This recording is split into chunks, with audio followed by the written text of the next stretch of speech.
പിതാവിന്റെയും പുത്രന്റെയും പരിശുദ്ധാത്മാവിന്റെയും നാമത്തിൽ ആമേൻ. കർത്താവേ, നിന്റെ ഉന്നതമായ നാമത്തിന് സ്തോത്രം ചെയ്യും. കർത്താവേ, നിന്റെ വിശുദ്ധ പൗരോഹിത്യത്തെ മഹത്വപ്പെടുത്തണമേ. കർത്താവേ, സഭയിലുള്ള സാന്നിധ്യം പ്രകടമാക്കണം. 40 വർഷം അടിയനർപ്പിച്ച കൃപാന്റെ ബലത്തിൽ ഇന്ന് അങ്ങയുടെ മക്കളെ പ്രാർത്ഥന കൂടുന്ന എല്ലാ മക്കൾക്ക് വേണ്ടി പ്രാർത്ഥിക്കുകയാണ്.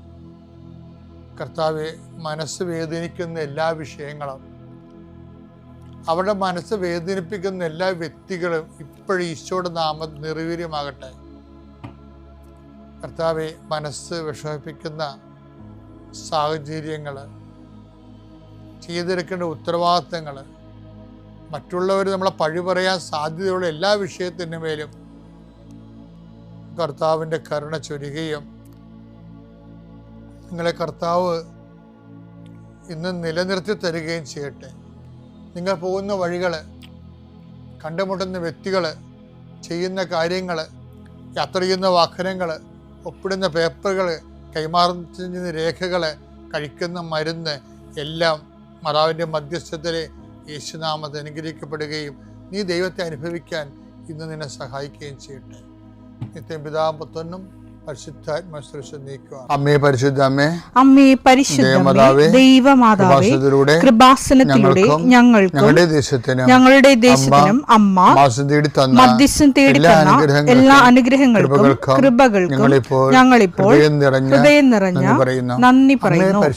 അമ്മേ പരിശുദ്ധമ്മേ ദൈവമാതാവേ, 2004 ഡിസംബർ 7 ഉച്ചകഴിഞ്ഞ് 2:30 കൃപാസനത്തിൽ സംഭവിച്ച അമ്മയുടെ പ്രത്യക്ഷപ്പെടലിനെ കുറിച്ച് തിരുസഭയ്ക്ക് സമർപ്പിച്ചിരിക്കുന്ന പഠനരേഖകളുടെ മേൽ സഭാത്മകമായ പഠനം ആരംഭിക്കുവാൻ ഞങ്ങൾ പ്രാർത്ഥിക്കുന്നു. അമ്മേ പരിശുദ്ധമേ, ഭൂസ്വർലോകങ്ങളുടെ രാജ്ഞിയായ അങ്ങേയ്ക്ക് ഭൗമസംരക്ഷണത്തിനായി പ്രപഞ്ചപ്രകൃതിയെ തന്നെ തിരുസഭ പ്രതിഷ്ഠിക്കുവാൻ ഈ പ്രത്യക്ഷീകരണം വഴി ഇടയാക്കണമേ. പരിശുദ്ധമേ, ജപമാല മാതാവേ, സകല കൃപാസനം പ്രാർത്ഥനയോടും ചേർത്ത് ഞങ്ങളിപ്പോൾ പ്രാർത്ഥിക്കുന്ന ഈ കുടുംബത്തിന്റെ പ്രത്യേക നിയോഗം മക്കളെ.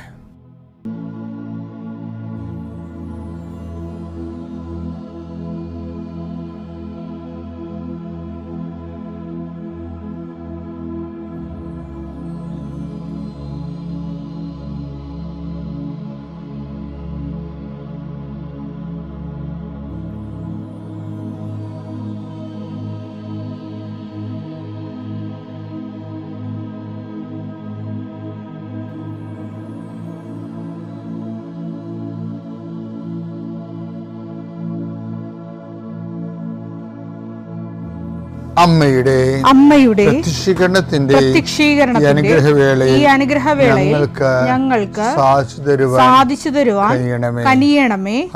ആമേൻ. എന്റെ പ്രിയപ്പെട്ടവരെ, ദൈവത്തിന്റെ ഇടപെടല് നമ്മുടെ ജീവിതത്തിൽ സുനിശ്ചിതമാക്കുന്നതിന് 2 പോയിന്റുകളുണ്ട്. ഒന്ന് ഇന്നത്തെ സന്ദേശത്തിൽ പറയാം, ഒന്ന് നാളത്തെ സന്ദേശത്തിൽ പറയാം. ഇന്ന് പറയാൻ പോകുന്ന ഇതാണ് മത്തായിയുടെ സുവിശേഷം 8:2. അപ്പോൾ ഒരു കുഷ്ഠരോഗി അടുത്തു വന്ന് താണു വണങ്ങി പറഞ്ഞു, കർത്താവേ, അങ്ങേക്ക് മനസ്സുണ്ടെങ്കിൽ എന്നെ ശുദ്ധനാക്കാൻ കഴിയും. ഇതൊരു വിശ്വാസ പ്രഖ്യാപനമാണ്. ഇതിന്റെ ഓട്ടോമാറ്റിക്കൽ ഉത്തരവ് എന്താ? ഈശോ എന്താ പറഞ്ഞു നോക്കിയേ? യേശു കൈ നീട്ടി അവനെ സ്പർശിച്ചുകൊണ്ട് അരുൾ ചെയ്തു, എനിക്ക് മനസ്സുണ്ട്, നിനക്ക് ശുദ്ധി വരട്ടെ. ദൈവത്തിന് ഇമ്മീഡിയറ്റ് റെസ്പോൺസ് ഉണ്ടാക്കുന്ന ഒരു പ്രാർത്ഥനയായി പോയത്. കാര്യം, കർത്താവേ, അങ്ങേക്ക് മനസ്സുണ്ടെങ്കിൽ എന്നെ ശുദ്ധനാക്കാൻ കഴിയും. Divide of my merits or demerits. കാര്യം പുള്ളി അസസ് ചെയ്തിട്ടേ, കുഷ്ഠരോഗികളെന്ന് പറയുമ്പോൾ സമൂഹം പോലും പുറന്തള്ളിയ ആൾക്കാരാണ്. ആർക്കും മനസ്സില്ലെന്നുള്ളതാണ് വിഷയം. ആർക്കും മനസ്സില്ലാത്ത കൊണ്ടാണ് ഈ മണിയൊടിച്ച് നടക്കണത്. എല്ലാ കുഷ്ഠരോഗികളുടെ കയ്യിലൊരു മണി ഉണ്ടാകുമല്ലോ. തങ്ങൾ കുഷ്ഠരോഗി വരുന്നുണ്ടെന്ന് പറയുമ്പോൾ ഒന്നെങ്കിൽ ജനങ്ങൾ മാറിപ്പോകണം. അതുകൊണ്ട് ജനങ്ങൾക്ക് ഇയാളെ അഭിമുഖീകരിക്കാൻ മനസ്സില്ല. അപ്പം നമുക്കൊരു കാര്യം മനസ്സിലായി, ജനങ്ങൾക്ക് മനസ്സില്ല, നീ വിശ്വസിക്കുന്ന സംഘടനക്ക് മനസ്സില്ല, ഇനി നീ വിശ്വസിക്കുന്ന ആധ്യാത്മിക സംവിധാനങ്ങൾക്ക് മനസ്സില്ല നിൻ്റെ കാര്യത്തിൽ. ഇതിൽ നീ വാടിപ്പോകരുത്. എന്താണ്? ഒരാളുടെ മനസ്സുണ്ടായാൽ മതി, നിൻ്റെ ദൈവത്തിന് നീ ജീവിക്കും. അപ്പം ദൈവത്തിന് മനസ്സുള്ളിടത്തോളം കാലം ആർക്കും നമ്മളെ തകർക്കാൻ പറ്റത്തില്ല. പക്ഷെ അത് പറയാൻ ഉള്ള ആർജവത്വം ഉണ്ടാവണം. ഈ കുഷ്ഠരോഗിയെപ്പോലെ എന്താണ് അങ്ങയ്ക്കും അത് ഹൃദയത്തെ, ഈശോയുടെ ഹൃദയത്തെ ശരിക്കും അത് ബാധിച്ചിട്ടുണ്ടേ. അതാണ് ഉടനെ ഇമ്മീഡിയറ്റ് റെസ്പോൺസ് വേണ്ടല്ലേ, എനിക്കും മനസ്സുണ്ട് എന്ന് പറഞ്ഞു. നിന്റെ കാര്യത്തിൽ ആർക്കും മനസ്സില്ലെങ്കിലും എനിക്ക് മനസ്സുണ്ട്, നീ ശുദ്ധനുള്ളവനാകുക. ലോകത്തിലെ പല കാര്യങ്ങളിലും പല ആളുകളുടെ കാര്യത്തിൽ പലർക്കും മനസ്സിലാഞ്ഞതിൻ്റെ പേരിൽ മാർജിനലൈസായി പോയ ആൾക്കാർ, അവരെ ദൈവത്തിൻ്റെ ഒരു മനസ്സുകൊണ്ട് മാത്രം തിരിച്ചു വിളിച്ചതാണ് ഈശോയുടെ ഏറ്റവും വലിയ സംഭാവന. ആ ഈശോയ്ക്ക് മനസ്സുണ്ടെങ്കിൽ നമ്മൾ ജീവിക്കും, അല്ലെങ്കിൽ നീ ജീവിക്കും, ഞാൻ ജീവിക്കും. അപ്പം ധൈര്യമായിരിക്കണം. വിശ്വാസ പ്രമാണം. സർവശക്തനായ പിതാവും ആകാശത്തിൻ്റെയും ഭൂമിയുടെയും സൃഷ്ടാവുമായ ദൈവത്തിൽ ഞാൻ വിശ്വസിക്കുന്നു. അവിടുത്തെ ഏകപുത്രനും ഞങ്ങളുടെ കർത്താവുമായ ഈശോ മിശിഹായിലും ഞാൻ വിശ്വസിക്കുന്നു. ഈ പുത്രൻ പരിശുദ്ധാത്മാവിനാൽ ഗർഭസ്ഥനായി കന്യകാമറിയത്തിൽ നിന്ന് പിറന്ന് പൊന്തിയോസ് പീലാത്തോസിന്റെ കാലത്ത് പീഡകൾ സഹിച്ച് കുരിശിൽ തറയ്ക്കപ്പെട്ട് മരിച്ച് അടക്കപ്പെട്ട് പാതാളങ്ങളിൽ ഇറങ്ങി മരിച്ചവരുടെ ഇടയിൽ നിന്ന് മൂന്നാം നാൾ ഉയർത്ത് സ്വർഗത്തിലേക്ക് എഴുന്നള്ളി സർവശക്തിയുള്ള പിതാവായ ദൈവത്തിന്റെ വലതുഭാഗത്തിരിക്കുന്നു. അവിടെ നിന്ന് ജീവിക്കുന്നവരെയും മരിച്ചവരെയും വിധിക്കുവാൻ വരുമെന്നും ഞാൻ വിശ്വസിക്കുന്നു. പരിശുദ്ധാത്മാവിലും ഞാൻ വിശ്വസിക്കുന്നു. വിശുദ്ധ കത്തോലിക്കാ സഭയിലും പുണ്യവാന്മാരുടെ ഐക്യത്തിലും പാപങ്ങളുടെ മോചനത്തിലും ശരീരത്തിന്റെ ഉയർപ്പിലും നിത്യമായ ജീവിതത്തിലും ഞാൻ വിശ്വസിക്കുന്നു. ആമേൻ. സ്വർഗ്ഗസ്ഥനായ ഞങ്ങളുടെ പിതാവേ, അങ്ങയുടെ നാമം പൂജിതമാകണമേ. അങ്ങയുടെ രാജ്യം വരണമേ. അങ്ങയുടെ തിരുമനസ് സ്വർഗത്തിലെ പോലെ ഭൂമിയിലും ആകണമേ. അന്നു വേണ്ടുന്ന ആഹാരം ഇന്ന് ഞങ്ങൾക്ക് തരണമേ. ഞങ്ങളോട് തെറ്റ് ചെയ്യുന്നവരോട് ഞങ്ങൾ ക്ഷമിക്കുന്നത് പോലെ ഞങ്ങളുടെ തെറ്റുകൾ ഞങ്ങളോടും ക്ഷമിക്കണമേ. ഞങ്ങളെ പ്രലോഭനത്തിൽ ഉൾപ്പെടുത്തരുതേ, തിന്മയിൽ ഞങ്ങൾ രക്ഷിക്കണമേ. ആമേൻ. നന്മ നിറഞ്ഞ മറിയമേ സ്വസ്തി, കർത്താവ് അങ്ങയുടെ കൂടെ സ്ത്രീകളിൽ അങ്ങ് അനുഗ്രഹിക്കപ്പെട്ടവളാകുന്നു. അങ്ങയുടെ ഉദരത്തിൻ ഫലമായി ഈശോ അനുഗ്രഹിക്കപ്പെട്ടവനാകുന്നു. പരിശുദ്ധ മറിയമേ, തമ്പുരാന്റെ അമ്മേ, പാപികളായ ഞങ്ങൾക്ക് വേണ്ടി ഇപ്പോഴും ഞങ്ങളുടെ മരണസമയത്തും തമ്പുരാനോട് അപേക്ഷിക്കണമേ. ആമേൻ. ഈ ഉടമ്പടി എടുക്കണ എപ്പോഴാണ്? നമ്മുടെ അവസ്ഥകൾ മോശമാകുമ്പോഴാണ്, അല്ലേ? നമ്മുടെ അവസ്ഥകൾ മോശമാകുമ്പോഴാണ് നമ്മൾ ഉടമ്പടി എടുക്കുന്നത്. അപ്പോഴാണ് നമുക്ക് ആ അവസ്ഥകൾ മോശമാകുമ്പോൾ നമ്മൾ ഉടമ്പടി എടുക്കുമ്പോൾ നമ്മളതിൻ്റെ വ്യവസ്ഥകൾ അനുസരിച്ച് ജീവിക്കുമ്പോൾ ദൈവം നമ്മൾക്ക് അനുഗ്രഹമാക്കി അത് മാറ്റും, അനുഗ്രഹമായി മാറും. ഇപ്പം തന്നെ അതിൻ്റെ സങ്കീർത്തനം ഏതാണ്? അതായത് ഇപ്പോൾ സങ്കീർത്തനം 119:26 ഉണ്ടാ. സങ്കീർത്തനം 119:26 എൻ്റെ അവസ്ഥകൾ വിവരിച്ചപ്പോൾ അങ്ങ് എനിക്ക് ഉത്തരം നൽകി. എൻ്റെ അവസ്ഥ പറഞ്ഞപ്പോഴേ അങ്ങ് എന്നോട് പറഞ്ഞു ഉടമ്പടി എടുക്കാൻ പറഞ്ഞെന്ന്. അതാണ് സംഭവം. സങ്കീർത്തനം 119:26 എൻ്റെ അവസ്ഥകൾ വിവരിച്ചപ്പോൾ അങ്ങ് എനിക്ക് ഉത്തരമരളി. എന്തുത്തരവാണ് എരളിയത്? ഉടമ്പടി എടുക്കാൻ പറഞ്ഞിരിക്കുക. എന്താ പറഞ്ഞിരിക്കണത്? താഴെ ഉണ്ട്,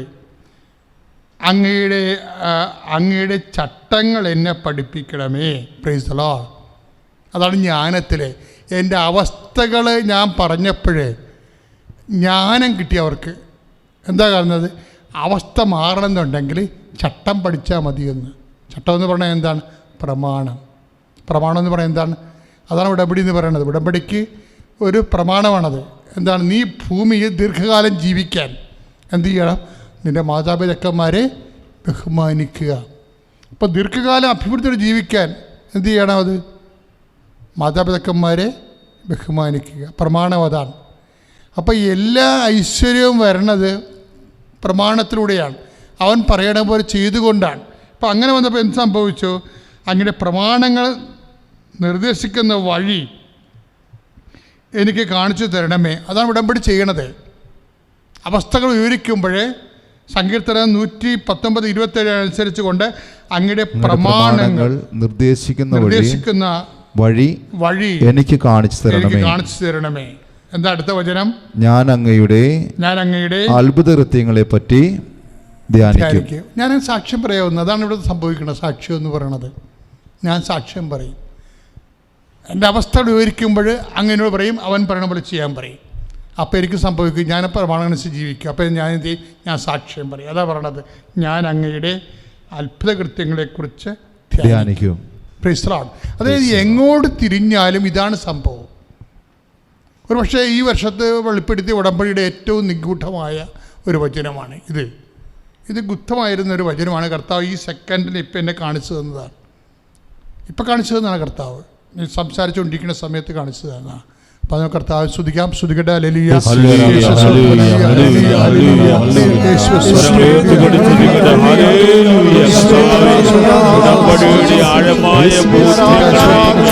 പുതിയ ചിന്തകളിലേക്ക്, ദൈവാനുഭവങ്ങളിലേക്ക് ഞങ്ങളെ നയിക്കുന്നതിന് നന്ദി പറയുന്ന കർത്താവേ, സ്തുതിക്കട്ടെ. ഞങ്ങളെ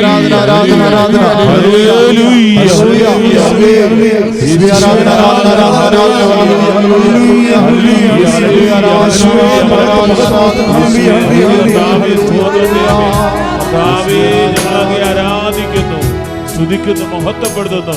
ഹല്ലേലൂയ, ഹല്ലേലൂയ, ഹല്ലേലൂയ, ഹല്ലേലൂയ. യേശുവേ, യേശുവേ, യേശുവേ, യേശുവേ.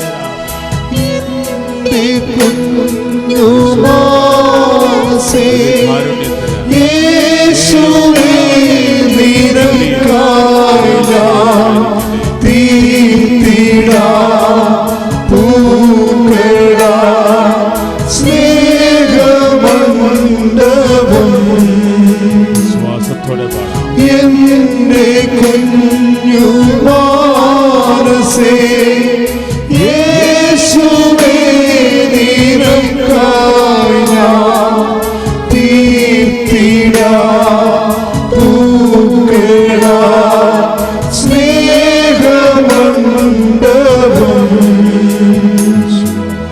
നീ വരൂ സ്നേഹമേ, കാത്തിരിപ്പൂ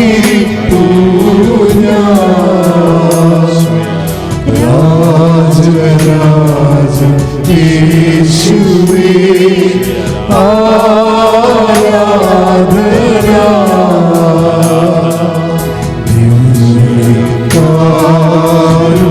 കാരുണ്യമേ, നവ്യ സ്നേഹമേ,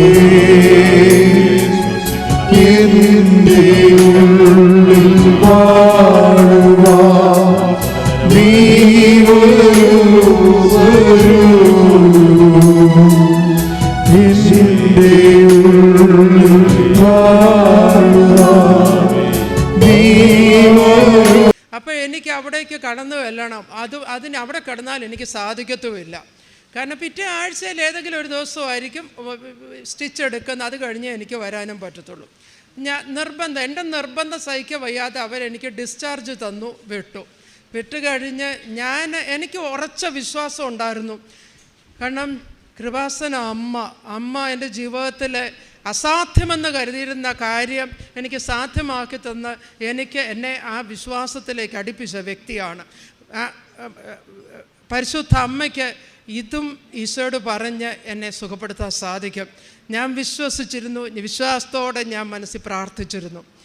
അപ്പം ഈ നിയോഗവും ഞാൻ വെച്ചിരുന്നു. ഞാൻ വീട്ടിലേക്ക് വന്നു. അപ്പം സ്റ്റിച്ച് എന്തായാലും എടുക്കണം.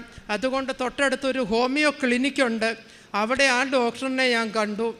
എനിവേ എന്തായാലും പറഞ്ഞ ദിവസം തന്നെ സ്റ്റിച്ച് എടുത്തു അവിടെ. എൻ്റെ മുറിവ് താണ്ട് അതിനുശേഷം പഴുത്ത ഒരനുഭവം. ഞാൻ വീട്ടിൽ വന്നതിന് ശേഷം എൻ്റെ മുറിവ് പഴുത്തിട്ടില്ല, പഴുക്കുന്നില്ല. അത് ചൊട്ടി മുറിവുകളെല്ലാം കയ്യിലെ ഇവിടെയൊക്കെ തൊലി വാർന്ന് പോയി ചേന ചെത്തിയ മാതിരി ഇരിക്കുകയായിരുന്നു. ഞാൻ വീട്ടിൽ വന്ന് 2 ദിവസം കഴിഞ്ഞപ്പോൾ തന്നെ എൻ്റെ ഇവിടെ ആ തൊലി ഇളകി പോയി, ആ മുറിവ് ഈ രീതിയിലായി. അതുപോലെ തന്നെ കാലുമെല്ലാം സുഖപ്പെട്ടു. ഇപ്പോൾ കാലിൻ്റെ താഴെ മാത്രം, അവിടെ എല്ലിന് ചതവുണ്ടെന്ന് പറഞ്ഞു, നിൽക്കരുത്, അധികം നിൽക്കരുത്, കാല് തൂക്കിയിട്ടിരിക്കരുതെന്നൊക്കെ എന്നോട് ഈ ഡോക്ടറും പറഞ്ഞിരുന്നു. പക്ഷേ ഞാൻ ഇന്ന് എനിക്ക് സാക്ഷ്യം പറയണം, മോൻ തിരിച്ചു പോകുന്നതിന് മുമ്പ് എനിക്ക് സാക്ഷ്യം പറയണം, അമ്മയുടെ അടുത്തേക്ക് വരണം എന്ന് നിർബന്ധം ഉണ്ടായിരുന്നത് കൊണ്ട് ഇന്ന് ഞങ്ങൾ മൂവരും കൂടെ ഇങ്ങോട്ട് വന്ന് സ്കൂട്ടറിനാണ് വന്നത്. ഇന്ന് ഞാൻ സ്കൂട്ടർ ഓടിച്ച് തന്നെയാണ് ഞാൻ വന്നിരിക്കുന്നത്. പരിശുദ്ധ അമ്മയാണ് ഞങ്ങളെ ഇവിടെ കൊണ്ടുവന്നത്, കൃപാസന അമ്മയാണ് ഇവിടെ കൊണ്ടുവന്നത്. അമ്മയുടെ എൻ്റെ ജീവിതത്തിലുള്ള പരിശുദ്ധ അമ്മ വഴിയായി ഞങ്ങളുടെ ജീവിതത്തിൽ വന്നിട്ടുള്ള അനുഗ്രഹങ്ങൾ ഞങ്ങൾ മറ്റു പലരോടും പറഞ്ഞ് അവരുടെ ജീവിതത്തിൽ അവരും കൃപാസനത്തിലേക്ക് കടന്നു വരികയൊക്കെ ചെയ്തിട്ടുണ്ട്. പരിശുദ്ധ അമ്മ ഇവിടേക്ക് കടന്നു വരുവാനും പരിശുദ്ധ അമ്മയുടെ മാധ്യസ്ഥ സഹായത്തോടെ ഞങ്ങളുടെ ജീവിതത്തിലേക്ക് ഈശോയുടെ അനുഗ്രഹം ചൊരിയപ്പെടാനും ഇടയാക്കിയ ഈശോയ്ക്ക് നന്ദി പറഞ്ഞുകൊണ്ട്, പരിശുദ്ധ അമ്മയ്ക്ക് നന്ദി പറഞ്ഞുകൊണ്ട്. ജേക്കബ്, ഞാൻ വരുന്നത് പത്തനംതിട്ട ജില്ലയിൽ മെഴിവേലി എന്ന് പറഞ്ഞ സ്ഥലത്തു നിന്നാണ് വരുന്നത്. ഞാൻ ഉടമ്പടി എടുത്തത് 29/4/2019 ഇതെൻ്റെ 3ാമത്തെ സാക്ഷ്യമാണ്.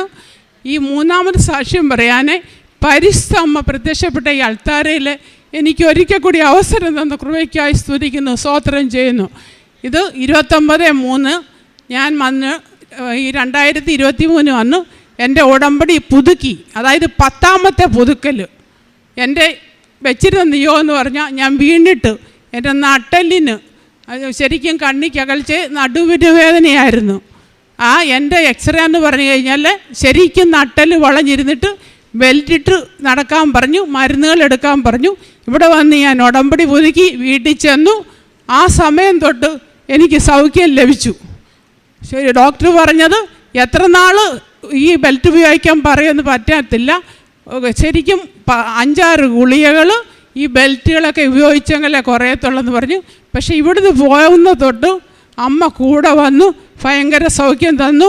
29-ാം തീയതി ഞാൻ ഉടമ്പടി എടുത്തു, 30-ാം തീയതി പോയി വിശുദ്ധ കുമ്പസാരം ചെയ്തു, 31-ാം തീയതി തൊട്ട് പള്ളിയിൽ പോയി ആരാധനയിലൊക്കെ സംബന്ധിച്ചു. ഭയങ്കര ഒരു അനുഗ്രഹം എന്ന് പറഞ്ഞു കഴിഞ്ഞാൽ, ഞാനെന്ന വ്യക്തി അന്നിവിടെ ഉടമ്പടി എടുക്കാൻ വന്നപ്പം ഓട്ടോറിക്ഷയിൽ ബെൽറ്റിട്ട് 10 മണിക്കൂർ പില്ലോ വെച്ച് വന്ന ഇന്ന് ഞാൻ ബസ്സിന് കയറി, ഇവിടെ ഒരു ബെൽറ്റില്ല, ഒന്നുമില്ല. ഇതെനിക്ക് എൻ്റെ ദൈവം തന്ന സൗഖ്യം, എൻ്റെ അമ്മ പരിശ്രമയുടെ മാധ്യസ്ഥാൽ കിട്ടിയ സൗഖ്യമാണ്. ഈ 8-ാം തീയതി അമ്മ എനിക്ക് പ്രത്യക്ഷപ്പെട്ടിട്ട് പറഞ്ഞു 10-ാം തീയതി അതായത് തിങ്കളാഴ്ച ഞാൻ ഈ കൃപാസനത്തിൽ വരണം, ഇത് സാക്ഷ്യപ്പെടുത്തണമെന്ന് ഞാൻ പറഞ്ഞു. അതിനുവേണ്ടി മാത്രം ഞാനിവിടെ വന്നാണ്. ഞാനിവിടെ സാക്ഷ്യപ്പെടുത്താൻ വന്നിട്ടുണ്ടെങ്കിൽ അതിനുവേണ്ടി ഞാൻ ഇന്നലെ രാത്രി തൊട്ട് ഫാസ്റ്റിംഗ് ആണ്, വെള്ളം മാത്രം കുടിച്ചുകൂടെ നിൽക്കുന്നെങ്കിൽ ഈ കൃപാസനം എന്ന് പറയുന്നത് അനേകായിരങ്ങളുടെ ഒരു ആശ്വാസ കേന്ദ്രമാണ്. ഉടമ്പടി ഉടനടി പരിഹാരം. ഇവിടുത്തെ ശരിക്കും ഫാദർ EP ജോസഫ് അച്ഛൻ പറഞ്ഞു കഴിഞ്ഞാൽ ശരിക്കും അനേകായിരങ്ങൾക്കൊരു ആശാകേന്ദ്രമാണ്. ഇവിടെ ഉടമ്പടി ഇരിക്കുന്ന എല്ലാവരും തന്നെ അച്ഛൻ്റെ ആരോഗ്യത്തിന് വേണ്ടി എല്ലാത്തിനും വേണ്ടി പ്രാർത്ഥിക്കണം. ഇത്രയേറെ അനുഗ്രഹങ്ങൾ കിട്ടുന്ന ഒരു സ്ഥലം വേറെ എവിടെ ചെന്നാലും നമുക്ക് കിട്ടത്തില്ല. ഇപ്പം ഞാൻ നേർച്ച വസ്തു മാത്രം ഉടമ്പടി തൈലം മാത്രം പുരട്ടി അമ്മ സൗഖ്യം തരുമെന്ന് പറഞ്ഞിട്ട് ഓയിൻമെൻറ്റ് പുരട്ടും. ലാസ്റ്റ് വന്നു കഴിഞ്ഞാൽ ഓയിൻമെൻറ്റ് ഞാനെല്ലാം എടുത്ത് കളഞ്ഞിട്ട് അമ്മയുടെ തൈലം മാത്രം പൂട്ടി എനിക്ക് സൗഖ്യം ലഭിക്കുകയാണ്. ബെൽറ്റ് ഞാൻ ഒരാഴ്ച പോലും കെട്ടിയിട്ടില്ല. ഇപ്പം പള്ളിയിൽ പോവും, എനിക്കൊരു പ്രശ്നമില്ല. ഭയങ്കര ആക്റ്റീവായിട്ട് അമ്മ ഇന്നിവിടെ കൊണ്ടുവന്നു. അതിലും വലിയൊരു അത്ഭുത സാക്ഷ്യമുണ്ട്. ഞാൻ ശരിക്കും 2019 ഉടമ്പടി എടുക്കുന്നത്. പക്ഷെങ്കിൽ ഞാൻ ഗൾഫിൽ ജോലി ചെയ്തിരുന്നു. 2010 തൊട്ട് ഞാൻ നേരത്തെ തൊട്ടേ അമ്മയെന്ന് പറഞ്ഞാൽ എനിക്ക് ഭയങ്കരമായിട്ട് ജീവനാണ്. അപ്പോൾ 2010 മസ്കറ്റിൽ നിന്ന് ഞാൻ കുഞ്ഞുങ്ങളെയും കൊണ്ട് ഞങ്ങൾ നാട്ടിൽ ചേർക്കാൻ വന്ന പെട്ടെന്ന് തന്നെ ഒരു ദിവസം രാത്രി കടന്ന് എനിക്ക് ഒന്നുമില്ലാതെ ഈ ലോകത്തിൽ ഞാനങ്ങ് പോകുന്നതായിട്ടാണ് കാണുന്നത്. വെളുപ്പിന് 5:30 ആയപ്പോൾ അമ്മ എൻ്റെ ജീവിതത്തിൽ പ്രത്യക്ഷപ്പെട്ടു. അതായത് 10/4/2010 ഞാൻ ഈ സംഭവം നടക്കുന്നു. ഇന്ന് 13 വർഷമായി ഇവിടെ വന്നെങ്കിൽ ഇത് അനേകാര്യങ്ങളോട് എനിക്ക് പറയണമെങ്കിൽ അമ്മ അന്ന് തൊട്ട് എൻ്റെ കൂടെയുണ്ട്. ഞാൻ എന്ന വ്യക്തിക്ക് ഒരു കഴിവും ഒന്നുമില്ല. ഞാൻ പ്രേക്ഷിത പ്രവർത്തനം ഇവിടെ വരുമ്പം പത്രം വാങ്ങിച്ചുകൊണ്ട് പോകും. കാരുണ്യ പ്രവർത്തനം എനിക്ക് വേണമെന്ന പോലെ ചെയ്യും. ശരിക്കും ഈ അറിഞ്ഞവരെ വിശ്വാസത്തിൽ മീൻസ് അവരെ അറിയിക്കാത്തവരെ അറിയിക്കാമെന്ന് പറയാൻ എനിക്ക് അതിൻ്റെ കൃപ കിട്ടും. എവിടെ പോയാലും ഞാൻ എൻ്റെ അമ്മയെ കൂട്ടുവിളിച്ചാണ് കൊണ്ടുവന്നത്. ശരിക്കും ഈശ്വരൻ്റെ, അതായത് 8-ാം തീയതി വെളുപ്പിനെ 3 മണിക്ക് അമ്മ എൻ്റെ അടുത്ത് വന്നിട്ട്, അതായത് എന്നോട് പറയാണ്, നീ 10-ാം തീയതി കൃപാസനത്തിൽ വന്ന് നീ എൻ സാക്ഷ്യം പറയണം. എന്തൊക്കെയാണ് പറയുന്നത് പറഞ്ഞാൽ ചെവിയിരുന്ന് പറയുന്ന പോലെ അന്നോട്ട് ഇന്ന് വരെ അമ്മ എൻ്റെ കൂടെ ഇരിക്കുന്നുണ്ട്. ഓരോ കാര്യങ്ങളും പറയുന്നു.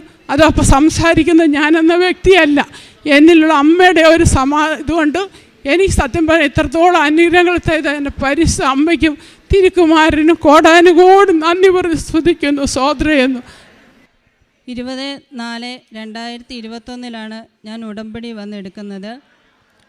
ആദ്യത്തെ നിയോഗത്തിൽ വെച്ചിരുന്നത് ഹസ്ബൻഡിനൊരു ജോലിക്കായിട്ടായിരുന്നു. ഓട്ടോ ഡ്രൈവറായിരുന്നു. ഓട്ടോ എടുത്തത് തന്നെ കടത്തിലായിരുന്നു. അതിൻ്റെ കടം വീട്ടാനൊന്നും സാധിച്ചിരുന്നില്ല. ഞങ്ങൾ 7 അംഗങ്ങളുള്ള കുടുംബത്തിൽ 7 അംഗങ്ങളുണ്ടായിരുന്നു. അതിനുള്ള ചിലവ് തന്നെ ഓട്ടോ ഉള്ള വരുമാനം കൊണ്ടായിരുന്നു. അതുകൊണ്ട് കടം വീട്ടാനൊന്നും സാധിക്കാതെ വന്നിരുന്നു. അങ്ങനെ വന്നപ്പോഴാണ് ഒരു ജോലിക്ക് വേണ്ടി ഞാനിവിടെ നിയോഗം വെച്ച് പ്രാർത്ഥിച്ചത്. അങ്ങോട്ട് തേടിപ്പോകാതെ തന്നെ അമ്മ മാതാവ് ഇങ്ങോട്ട് ജോലിക്ക് വിദേശത്ത് ഒരു ജോബ് വേക്കൻസി ഉണ്ടെന്ന് പറഞ്ഞ് ഇങ്ങോട്ട് ഹസ്ബൻഡിൻ്റെ ഫോണിലോട്ട് ഒരു ഏജൻറ്റ് വിളിച്ചു. അങ്ങനെ ഞാൻ ചൊവ്വാഴ്ച ദിവസങ്ങളിൽ ജോസഫച്ചൻ്റെ ധ്യാനം കൂടുമായിരുന്നു. അപ്പോൾ ഫെബ്രുവരി 26 എന്നുള്ള ഡേറ്റ് വെച്ച് പ്രാർത്ഥിക്കാൻ അച്ഛൻ പറഞ്ഞു. ആ ഡേറ്റിൽ അദ്ദേഹത്തിന് പെട്ടെന്ന് തന്നെ വിദേശത്തേക്ക് കയറി പോവാൻ സാധിച്ചു. അമ്മ മാതാവ് തന്ന അനുഗ്രഹമാണെന്ന് ഞങ്ങൾ വിശ്വസിക്കുന്നു. രണ്ടാമതായി, എനിക്ക് 3 പെൺകുട്ടികളാണ്. ഏറ്റവും ഇളയത് ആദിത്യ. അവൾക്ക് 6 വയസ്സുണ്ട്. ഉണ്ടായപ്പോൾ മുതൽ നെഞ്ചിൻ്റെ മുൻഭാഗം അങ്ങനെ ഉന്തിയാണ് നിന്നിരുന്നത്. അപ്പോൾ പനി വരുമ്പോഴും ഒക്കെ ഓരോന്ന് ഹോസ്പിറ്റലിൽ ചെല്ലുമ്പോൾ ഡോക്ടർമാർ അപ്പം ഞങ്ങളും ചോദിക്കും, എല്ലാവരും കാണുന്നവരൊക്കെ ചോദിക്കും, ഇതെന്താ ഇങ്ങനെ ഉന്തിയിരിക്കണേ, നെഞ്ചിൻ്റെ മുൻഭാഗം എന്താ ഇങ്ങനെ ഉന്തിയിരിക്കണേ എന്നൊക്കെ എല്ലാവരും ചോദിക്കുമ്പോൾ ഞങ്ങൾക്ക് ഭയങ്കര വിഷമമായിരുന്നു. അപ്പോൾ ചെല്ലുന്ന ഡോക്ടറിനോട് ഞങ്ങൾ ചോദിക്കും, ഡോക്ടർ ഇത് മാറുമോ? അപ്പോൾ ഡോക്ടർ പറയും, മാറിയില്ലെങ്കിൽ മാറുമെന്ന് നമുക്ക് നോക്കാം, കുഞ്ഞതല്ലേ, കൊച്ചല്ലേ, അല്ലെങ്കിൽ നിങ്ങൾ മെഡിക്കൽ കോളേജിലോ കുട്ടികളുടെ ഡോക്ടറിനെയൊക്കെ ഒന്ന് കൊണ്ടുപോയി കാണിക്കാൻ ഞങ്ങളോട് പറഞ്ഞു. അപ്പോഴേക്കും ഞാൻ കൃപാസനത്തിൽ വന്ന് ഉടമ്പടി നിയോഗത്തിൽ ഞാൻ വെച്ചിരുന്നു, കൊച്ചിൻ്റെ ഉന്തിയ നെഞ്ചുഭാഗം നേരെയാക്കി തരണേ എന്ന് ഞാൻ പ്രാർത്ഥിച്ചു, യോഗം വെച്ചു. പിന്നെ ഉടമ്പടി തൈലം വെച്ച് എന്നും കുരിശ് വരയ്ക്കുമായിരുന്നു. അങ്ങനെ വരച്ചതിൻ്റെ ഫലമായി ഇപ്പോൾ അവളുടെ നെഞ്ച് ഉന്തിയിരിക്കുന്ന ആ ഭാഗം സാധാരണ പോലെയാക്കി അമ്മ മാതാവ് അനുഗ്രഹിച്ചു. വേറെ ഹോസ്പിറ്റലുകളിലൊന്നും അതിനായിട്ട് ചികിത്സയ്ക്ക് പോകേണ്ടി വന്നിട്ടില്ല. മൂന്നാമതായി, ഹസ്ബൻഡിന് വിദേശത്ത് ചെന്ന് കഴിഞ്ഞപ്പോൾ ഡ്രൈവിംഗ് ലൈസൻസ് എടുക്കണമെന്ന് കമ്പനി പറഞ്ഞു. പെട്ടെന്ന് ഡ്രൈവിംഗ് ലൈസൻസ് എടുക്കാമെന്ന് പറയുമ്പോൾ ഭയങ്കര ബുദ്ധിമുട്ടായിരുന്നു, പുള്ളിക്ക് ഒരു പേടിയായിരുന്നു. അപ്പോൾ എന്നോട് പറഞ്ഞു, ഹസ്ബൻഡ് തന്നെ ഇങ്ങോട്ട് പറഞ്ഞു, നീ ഉടമ്പടിയിൽ നിയോഗം വെച്ച് പ്രാർത്ഥിക്കുക, എത്രയും പെട്ടെന്ന് ഡ്രൈവിംഗ് ലൈസൻസ് കിട്ടാമെന്ന് പറഞ്ഞു. അപ്പോൾ ഞാനിവിടെ വന്ന് ഉടമ്പടി പുതുക്കിയപ്പോൾ അതിൽ നിയോഗം വെച്ച് പ്രാർത്ഥിച്ചു. 1 മാസം തികയുന്നതിന് മുമ്പ് തന്നെ ആ ഡ്രൈവിംഗ് ലൈസൻസ് കിട്ടി. അമ്മ മാതാവ് ഞങ്ങളെ അനുഗ്രഹിച്ചു. അപ്പോൾ സാക്ഷ്യം പറയണമെന്ന് ഹസ്ബൻഡ് തന്നെ വിളിച്ച് പറഞ്ഞിരുന്നു. പിന്നീട് അതിൽ കൂടുതലാണ് ഞങ്ങൾക്ക് ഉടമ്പടി നിയോഗം വെക്കാത്ത കാര്യങ്ങളാണ് ഒരുപാട് നടന്നിരിക്കുന്നത്. അതിൽ ഒന്നാമതായിട്ട് എനിക്ക് അണപ്പല്ലിന് വേദനയുണ്ടായിരുന്നു. വേദന വന്നപ്പോൾ ഞാൻ പല്ലെടുക്കണമെന്ന് പറഞ്ഞു. ദന്തിസ്റ്റിൻ്റെ അടുത്ത് ചെന്നപ്പോൾ പല്ലെടുക്കണമെന്ന് പറഞ്ഞു. അത് എടുക്കണമെന്ന് പറഞ്ഞു. അപ്പോൾ കീറി എടുക്കാം, കുഴപ്പമില്ല എന്ന് പറഞ്ഞ് ഞാൻ പല്ലെടുപ്പിച്ചു കഴിഞ്ഞ് അപ്പോൾ ഡോക്ടറിൻ്റെ പല്ലെടുക്കണ സമയത്ത് ഡോക്ടറിൻ്റെ കൈ ഇങ്ങനെ തെറ്റി കവളിൻ്റെ ഭാഗത്ത് വലിയൊരു മുറിവ്, ആ പല്ലെടുക്കണതിൻ്റെ ആ ഭാഗത്ത് തന്നെ വലിയ ആഴത്തിൽ മുറിവുണ്ടായി. ഒരുപാട് ബ്ലഡ് പോയി. അപ്പോൾ ഡോക്ടർ അത് പറഞ്ഞില്ല. ഒരുപാട് ബ്ലഡ് ഒത്തിരി വരുന്നുണ്ടെന്ന് അവർ പറയുന്നുണ്ടായിരുന്നു. അപ്പോൾ എന്താ മുറിഞ്ഞതെന്ന് അവർ പറഞ്ഞില്ല. പിന്നെ സ്റ്റിച്ചിട്ട് ഇങ്ങ് പോന്നു. വീട്ടിൽ വന്ന് കയറിയപ്പോൾ എൻ്റെ മൂത്ത കൊച്ചുണ്ടായിരുന്നു, എൻ്റെ കൂടെയാണ് വന്നത്. വീട്ടിൽ വന്ന് കയറിയപ്പോഴേ ബ്ലഡ് ഒരുപാട് പോയതാണ്. ഞാൻ ബോധം കേട്ട് ഒറ്റ വീഴ്ച, കൊച്ചും പേടിച്ചു പോയി. അത് കഴിഞ്ഞിട്ട് പിന്നെ എഴുന്നേറ്റ് കഴിഞ്ഞപ്പോൾ ഛർദിലും തലകർക്കും ഒക്കെ, രാത്രിയിൽ പകൽ പോയി എടുത്തതാണ്, രാത്രിയിൽ പാതിരാത്രി വരെ ഛർദിലും തലകർക്കുമായിട്ട് എഴുന്നേക്കാൻ പോലും വയ്യ. അപ്പോൾ വീട്ടിലെല്ലാവരും പറഞ്ഞത് വേറെ ഹോസ്പിറ്റലിൽ പോവാം. ഞാൻ പറഞ്ഞു എനിക്ക് എഴുന്നേക്കാൻ പോലും വയ്യ, പിന്നെ ഞാൻ എങ്ങനെ ഹോസ്പിറ്റലിൽ പോകുന്നത്, നമുക്ക് നാളെ രാവിലെ വല്ലതും പോകാമെന്നും പറഞ്ഞു. പിന്നെ ഞാൻ കിടന്നു, രാവിലെ പ്രാർത്ഥിച്ച് കിടന്നു. രാവിലെ ആയപ്പം വലിയ കുഴപ്പമില്ല, ഗുളിക തന്ന വേദനയ്ക്കുള്ള ഗുളികയൊക്കെ കഴിക്കണുണ്ട്, 3 നേരമൊക്കെ കഴിച്ചു കഴിഞ്ഞ് ആ സമയത്തൊന്നും ഒരു കുഴപ്പമില്ലായിരുന്നു. പിന്നെ 7 ദിവസം കഴിഞ്ഞ് സ്റ്റിച്ച് എടുക്കാൻ ചെന്ന്